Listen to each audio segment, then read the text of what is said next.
या व्हिडिओमध्ये आपण पाहणार आहोत इयत्ता चौथी गणित भौमितिक आकृत्यावरील प्रश्न. भौमितिक आकृतीमध्ये काय काय येतं? पहिलं म्हणजे बिंदू ए. हा वाचायचा कसा? बिंदू ए. प्रश्न विचारला जातो की बिंदूला लांबी असते का? तर बिंदूला लांबी नसते. लांबी रुंदी उंची काही नसतं. नंतर हा आहे रेषाखंड ए बी. तो असा रेषाखंड ए बी असा लिहितात किंवा रेषाखंड बी असं लिहितात. एका रेषाखंडामध्ये किती बिंदू असतात? तर एका रेषाखंडामध्ये अनंत बिंदू असतात. रेषाखंडानंतर येतं किरण. किरण ए बी. किरण हे लिहिणार कसं? किरण ए असं लिहिणार.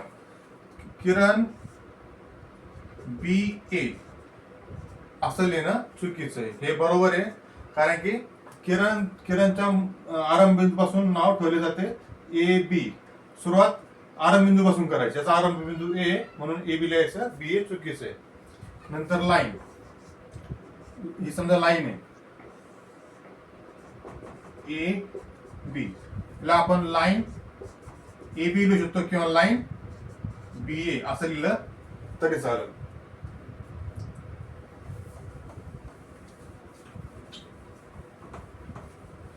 आणखी काय प्रश्न असतात?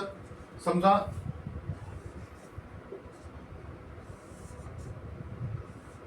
हा ए बी आणि सी ही तुम्हाला आकृती दिली. यामध्ये तुम्हाला विचारलं की बिंदू कोणते कोणते?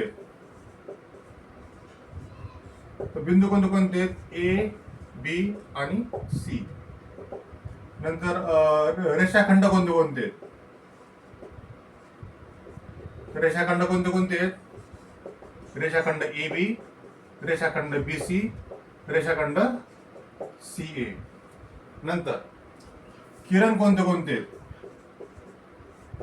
किरण आता ए पासून बी पर्यंत स्टार्ट झालेला किरण ए बी. नंतर ए पासून सी पर्यंत स्टार्ट झालेला किरण ए सी. आणि सी पासून ए कडे जाणारा किरण सी ए. नंतर रेषा कोणत्या कोणत्या त्याच्यामध्ये? रेषा ए सी. रेषा एसी.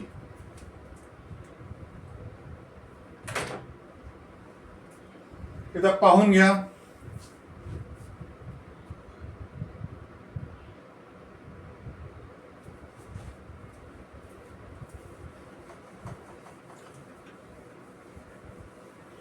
नंतर एक कन्सेप्ट आहे पहा, प्रतल. प्रतल म्हणजे काय? एक सपाट पृष्ठभाग, त्याला कोणतीही सीमा नसते पण दाखवताना असं दाखवतात. हा एक प्रतल आहे. तो एक सपाट पृष्ठभाग असतो, वक्र पृष्ठभाग नसतो. याला कोणत्याही प्रकारचे सीमा नसतात. एक्झाम्पल काय दिलं? ब्लॅकबोर्ड हे प्रतलचे एक्झाम्पल आहे. प्रतल यानंतर विचारले जातात. समजा हा दिलेला कोन आहे. कोन पी क्यू आणि आर.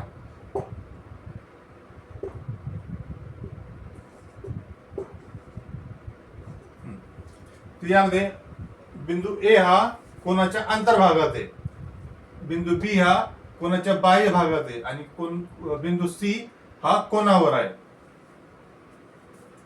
हा जो भाग आहे हा अंतर्भाग आणि हा कोणाचा बाह्य भाग.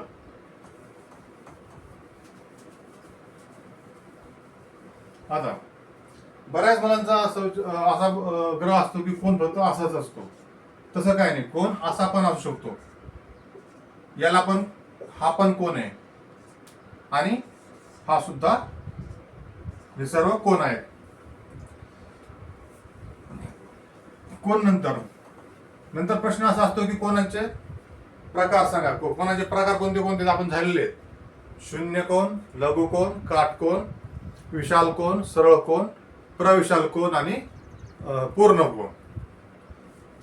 परीक्षेचा प्रश्न विचारला जाते की समजा 50 अंश कोण आहे, तर तो त्या कोणाचा प्रकार काय? 50 अंश म्हणजे असले तर 0 हा लहान आहे 50 पेक्षा आणि 50 हा लहान आहे 90 पेक्षा, म्हणून हा कोण आहे लघु कोण.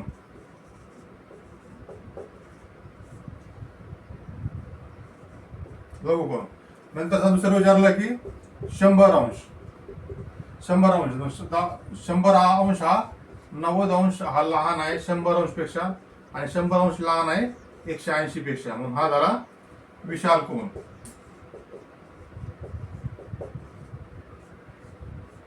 आणि समजा तिसरा प्रकार 200 अंश. 200 अंश हा 180 हा लहान आहे 200 पेक्षा, आणि 200 हा लहान आहे 360 पेक्षा, हा झाला प्रविशाल कोन.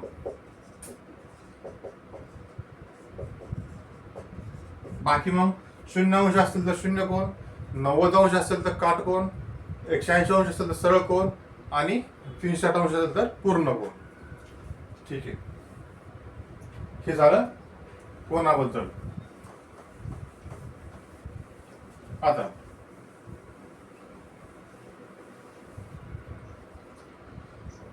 तुम्हाला विचारलं जाईल द्विमितीय आकृती म्हणजे काय. ज्या आकृती आपण प्रतलावर काढू शकतो त्या द्विमितीय असतात. आता बहुभुजाकृती म्हणजे काय. बहुभुजाकृती म्हणजे सरळ रेषांनी बनलेली बंद आकृती म्हणजे बहुभुजाकृती. आता अशी कोणती आकृती जी द्विमितीय आकृती आहे पण बहुभुजाकृती नाही आहे, तर ती आकृती आहे वर्तुळ. का, कारण ही वक्ररेषेने बनलेली आहे. बहुभुजाकृती नेहमी सरळ रेषांनी बनते, ही वक्ररेषेने बनलेली आहे, म्हणून वर्तुळ ही बहुभुजाकृती नाही, ती द्विमितीय आकृती आहे. बहुभुजाकृतीमध्ये आता तुम्हाला पुढचा विचारला जाईल की नियमित बहुभुजाकृती म्हणजे काय. तर नियमित बहुभुजाकृती म्हणजे काय, ज्याच्या सर्व बाजू समान असतात. या सर्व बाजू समान, पहिली अट. आणि दुसरी अट काय, सर्व कोन समान. सर्व कोन समान, सर्व बाजू समान आणि सर्व कोन समान, तर याला म्हणायचं नियमित बहुभुजाकृती. पुढे तुम्हाला विचारलं जाईल बहुभुजाकृतीचे प्रकार कोणते कोणते. बहुभुजाकृतीचे प्रकार कोणते कोणते. त्रिकोण, चौकोन, पंचकोन, षटकोन, सप्तकोन, अष्टकोन, हे सगळे बहुभुजाकृतीचे प्रकार आहेत. तुम्हाला नंतर विचारले जातील त्रिकोण मध्ये. आता बहुभुजाकृती तुला समजा तुम्हाला आता त्रिकोण दिलेला आहे पी क्यू आर. हा पण त्रिकोण आहे. त्रिकोणामध्ये 3 शिरोबिंदू, 3 बाजू, 3 कोण. शिरोबिंदू कोणते, शिरोबिंदू ए पी, शिरोबिंदू क्यू, शिरोबिंदू आर. बाजू कोणते आहेत, बाजू पी क्यू, क्यू आर आणि पी आर. कोण कोण कोणते, कोण पी क्यू आर, कोण क्यू आर पी, कोण आर पी क्यू. लिहायचं कसं, याचे 6 नाव असतात. त्रिकोण पी क्यू आर, त्रिकोण क्यू आर पी, हे सर्व आपण आपल्या बहुभुजाकृतीच्या मध्ये बघितले. याच्या 6 नाव आपण दिलेले. हे त्रिकोणाबद्दल. त्रिकोणाबद्दल नंतर झाल्यानंतर आपल्याला विचारलं जाईल चौकोनाबद्दल.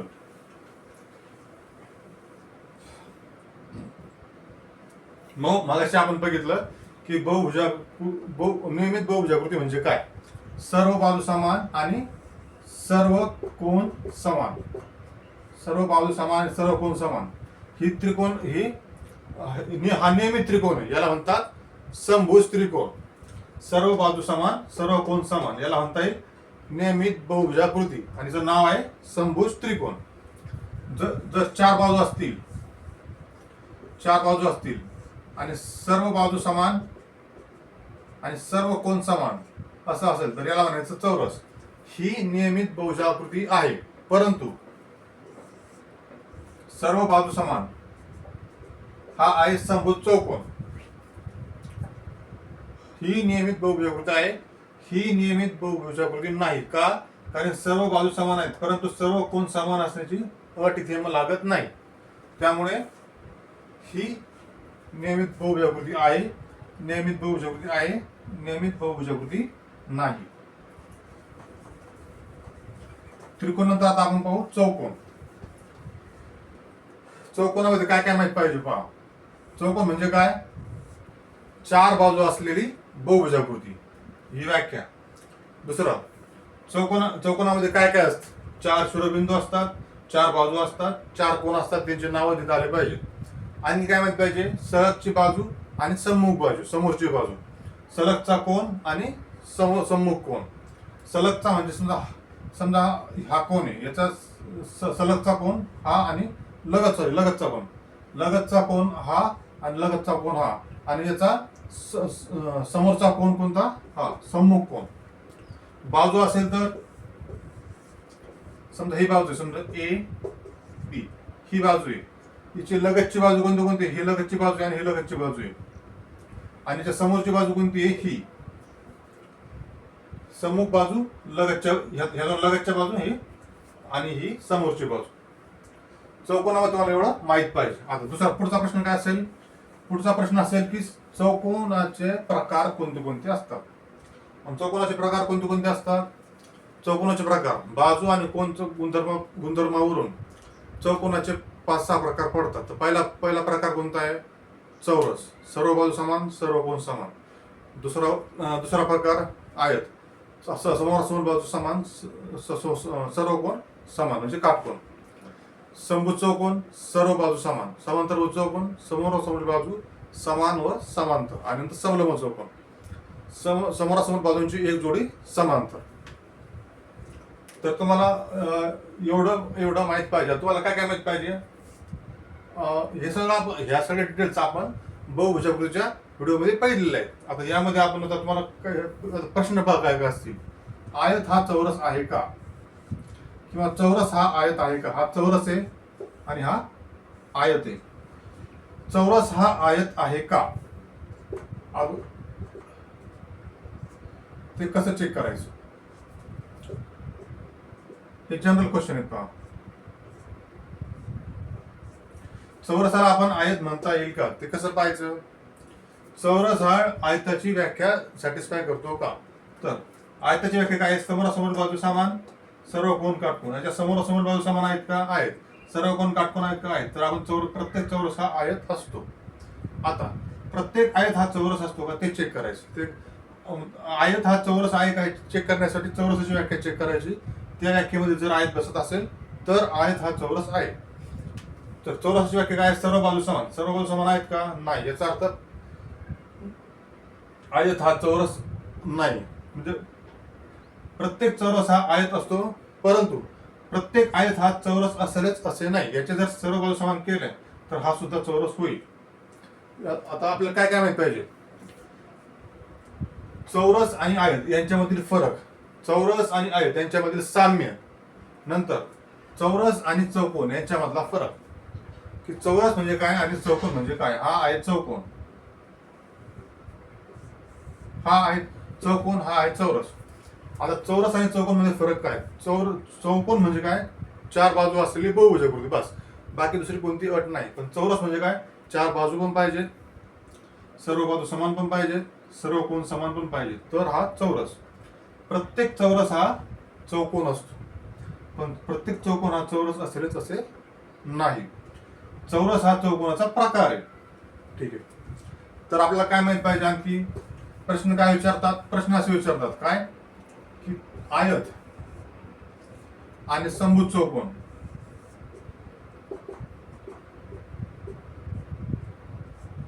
आयत आणि समभुज चौकोन यांच्यामध्ये साम्य काय?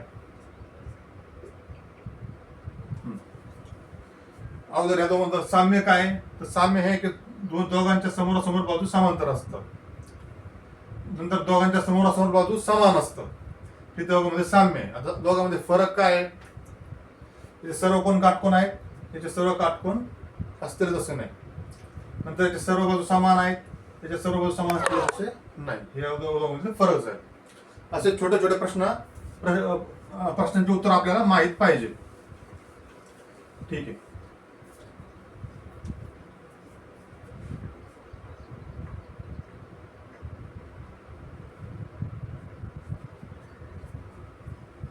आता वर्तुळाबद्दल पाहू आपण. आता वर्तुळामध्ये काय दिलेले प्रश्न असं दिलेले, एका वर्तुळाची त्रिज्या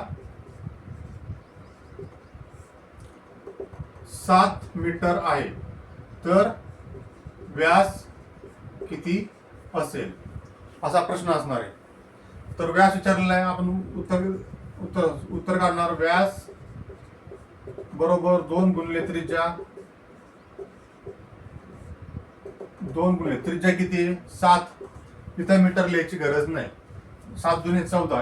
हे जेव्हा फायनल असेल तेव्हा जेव्हा फायनल असेल तेव्हा इथे युनिट लिहायचं. इथं त्रिज्या मीटर मध्ये, तर व्यास पण मीटर मध्ये येईल. मग आपले उत्तर काय असेल? व्यास बरोबर 14 मीटर. आता यात लक्षात हे घ्या की त्रिज्याचं जे युनिट असेल याला युनिट म्हणतात, म्हणजे एकक असेल. तर त्रिज्याचे जे एकक असेल तेच एकक व्यासचे असेल.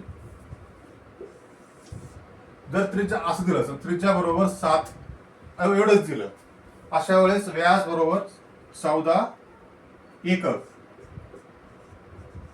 असं लिहायचं.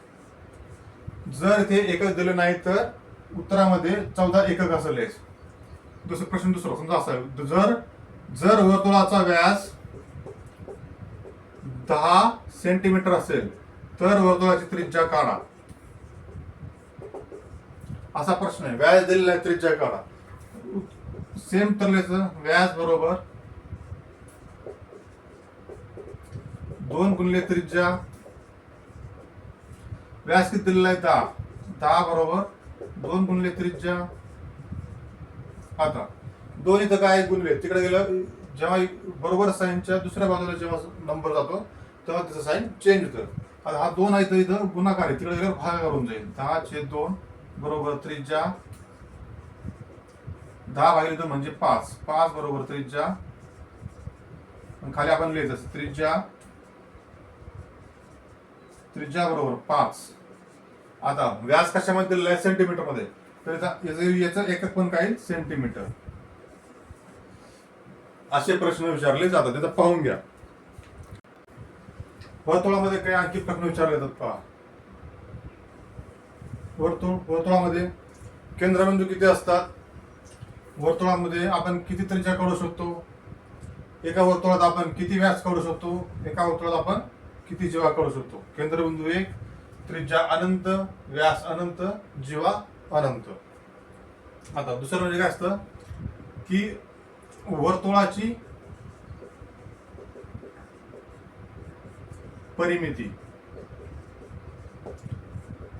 वर्तुळाची परिमिती काय असते? परी.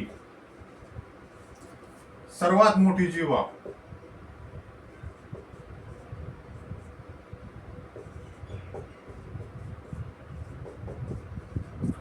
सर्वात मोठी जीवा काय असते? व्यास. आणखीन काय असतं प्रश्न? व्यास बरोबर 2 गुणिले त्रिज्या. व्यास आणि त्रिज्या यांच्यामधलं नातं काय? आणखीन काय प्रश्न असतात? एका वर्तुळात सर्व त्रिज्या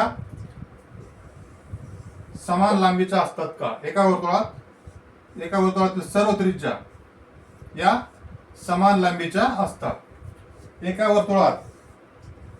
वर्तुळातील